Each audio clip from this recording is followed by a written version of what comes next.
دو شہزادوں کی جنگ تھی یہ جو کہا جاتا ہے، تو اس کی کیا حقیقت ہے؟ دوبارہ پوچھنا چاہوں گا کہ ابھی آپ نے کیا دو لفظیں استعمال فرمائی تھیں؟ یعنی یہ دو شہزادوں کی جنگ تھی جو کربلا میں ہوئی ہے؟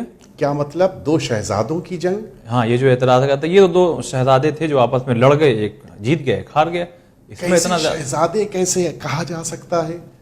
شہزادہ اس موقع پر کہا جاتا ہے کہ جب دو اچھے گھرانے کے لوگ آمنے سامنے ہوں، اچھا ایسے موقع پر کہا جا سکتا ہے کہ دو شہزادے، جہاں تک سرکار سید الشہداء امام حسین صلوات اللہ وسلامہ علیہ کی بات ہے تو وہ تو مسلمات میں سے ہے کہ وہ گھرانہ، وہ خاندان جہاں پر وحی پروردگار نازل ہو رہی ہے، جو معدن الرسالہ ہے، جو ہر اعتبار سے مقدس، محترم، پاک، صاف ہے، وہاں تک تو ٹھیک ہے لفظ شہزادہ، لیکن یہ دوسرا جو سامنے آ کے کھڑے ہو رہا ہے اس کی تو اتنی اوقات بھی نہیں ہے کہ امام حسین علیہ السلام کے سامنے کھڑے ہو سکے، وہ کہاں سے شہزادہ ہو جائے گا؟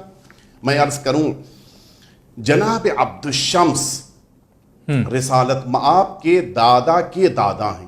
اچھا، ان کے گھر میں ایک بیٹا جناب ہاشم کہ جن کی نسل سے رسالت مآب ہیں جی، اور ان کے گھر میں ایک غلام ہے امیہ جی، اس امیہ کو جناب عبد الشمس نے آزاد کر کے اپنا بیٹا بنا لیا۔ اچھا، اس امیہ کا لڑکا ہے حرب، جی، حرب کا لڑکا ہے ابو سفیان، ابو سفیان کا پوتا ہے یزید۔ تو غلام کے گھرانے کا رہنے والا کیا شہزادہ کہلاتا ہے؟ ہرگز نہیں ہو سکتا ایسا، تو کوئی مقابلہ ہی نہیں ہے۔ اچھا، دوسری بات، جس موقع کے اوپر رسالت مآب مکہ معظمہ میں داخل ہوئے، فتح مکہ کے موقع پر آپ نے ان سارے مکے میں موجود بڑے بڑے یہ کافر شدید کفر والے ان سب کے لیے فرمایا کہ انتم الطلقاء، تم سب آزاد ہو۔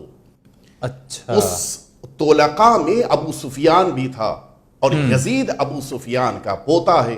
جی، اور میں عرض کروں کہ جس موقع کے اوپر شہزادی زینب نے اس دربار یزید میں خطبہ دیا ہے، ہمت، جرأت، بہادری دیکھیں، آپ نے فرمایا یبن الطلقاء، اے رسالت مآب کے آزاد کیے ہوئے کے لڑکے، تم مجھ سے بات کر رہے ہو۔ اچھا، جو آزاد کیا ہوا لڑکا ہو جی، اس کی یہ ہمت، یہ جرأت کہ وہ شہزادوں کے سامنے کھڑے ہو اور پھر اس موقع پہ کہا جائے کہ دو شہزادوں کی جنگ، نہ یہ جملہ صحیح ہے، نہ یہ ترکیب صحیح ہے، اور نہ ہی اس کے کہنے والے کے ذہن کی فکر صحیح ہے، بالکل باطل ہے۔